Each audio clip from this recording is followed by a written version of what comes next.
I'd like to begin, if we might, just on the last few days, the last week. We've seemed to have had a sort of the embodiment of the Trump doctrine as we've been hearing it. It's really coming into reality. We've had the Kremlin over the last few days sort of endorse the Trump administration's worldview. How does this change the situation for Europe? Well, first of all, good morning and thanks a lot for inviting me. Well, definitely, during last weeks we see, what I would call, quite a turbulent development. Mm-hmm.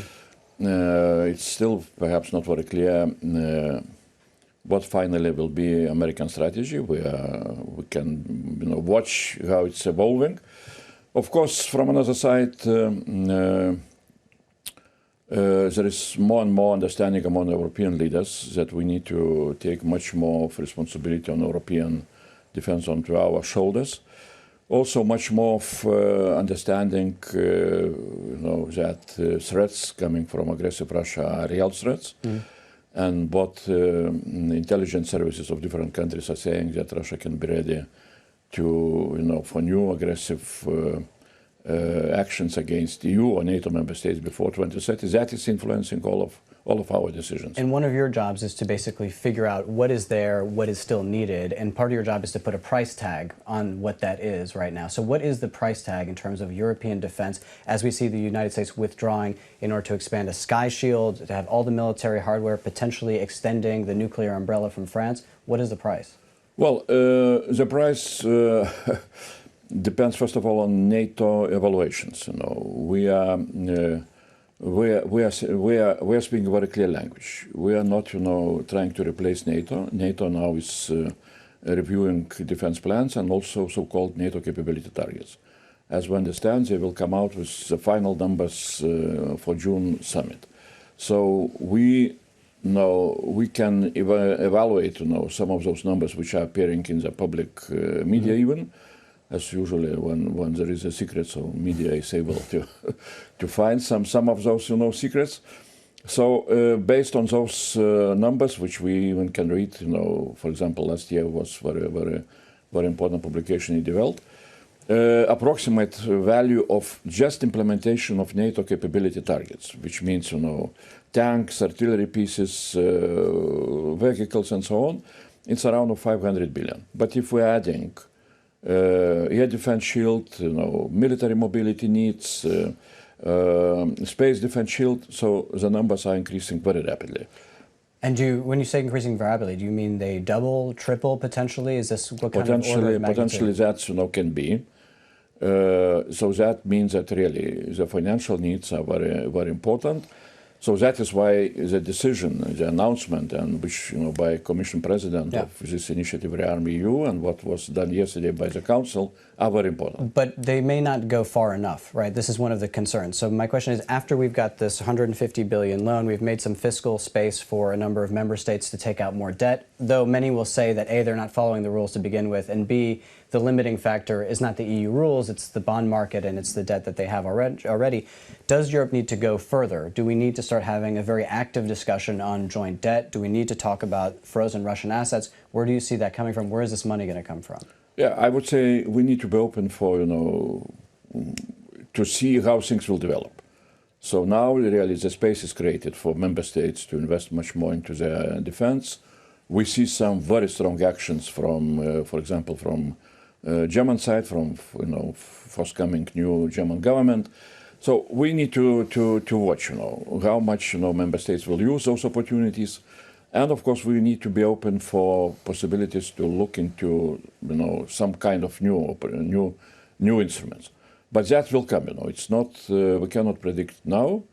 But as I said, we need to do first steps and then to see what is coming. And I think one of the concerns, though, is also at the EU level is so built on consensus building, which is part of the nature of democracy. But in sort of war times and trying to scale things up, it is not always the most effective mechanism to get things done. We're seeing some of that at the fact that there were only 26 members that signed one of the major conclusions from the summit. How difficult will Viktor Orban make these decisions for the European Union? And are you confident that you'll be able to roll over sanctions next week?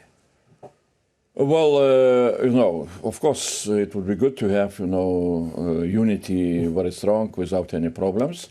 But life is life. And I hope that, really we are able to make the needed decisions. 27, sometimes it appears that 26 are able to make an agreement. We see a lot of informal consultations among leaders in Europe, in London, in Paris, and so on. So things are moving. I'm always quoting Jean Monnet, to myself and in general to public, when he said, in 1957, when Rome Treaty was signed, that European community will be created during the crisis, and what will be created during the crisis, that will be community. So now we're facing defense crisis, and that is why it's very clear that this crisis is pushing everybody to make decisions. I hope that the governance crisis will not come, that we should need to look into some additional possibilities. And we've heard some proposals from various member state leaders. We heard from Giorgia Meloni floating the idea of extending Article 5 protections to Ukraine without full NATO membership. Is this something that is gaining traction in conversations? Well, of course, that is not my portfolio. I'm much more on material things, on industry. But definitely guarantees. We need really a just peace and peace through strengths. And strengths also should come for security guarantees for Ukraine. How it will be established, well, we shall see. But it's very clear that there is clear understanding that some guarantees are needed very much. And moving into the material world, Starlink, for example, an active part in the Ukraine war. How quickly could Europe replace Starlink if it were required? Of course, we are looking. Well, we hope that Americans will not do some kind of such things, because it can hit very much credibility of Americans as partners. But in any case, technologically, there is possibility to replace, either in few months' time, or even if the need will be very quick, it's possible. And we've also heard from Trump yesterday saying that basically he will not defend NATO nations that are delinquent. There's a lot of conditions now being set by the United States on basically whether or not they will honor NATO obligations. Do you believe that Article 5 still covers, do you believe that the nuclear umbrella still covers all of NATO? And I'm thinking primarily of Lithuania, whom you were prime minister twice. Do you still have confidence that it's under the U.S. nuclear umbrella?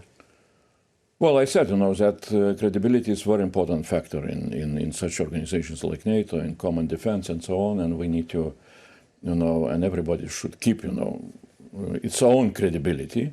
So, well, we know, style of President Trump, to demand big investments and so on, also in Europe, a lot of countries are doing that, but not because of Trump, but because of Putin. So that is what we need to recognize. And definitely, bigger defense spending is very important. But also, it will be very important for us to understand what is longer-term strategy of the United States, especially in their relations with Russia. Because now we hear also that, American side wants to reestablish good relations with Russia, which for me looks, how to say, I don't see the benefit in that, because good relations with aggressor really usually encourages aggressor to become even more aggressive. And also it can encourage, other authoritarian aggressors to start to believe that they can do what they want, and they will not be stopped by the Western democracies.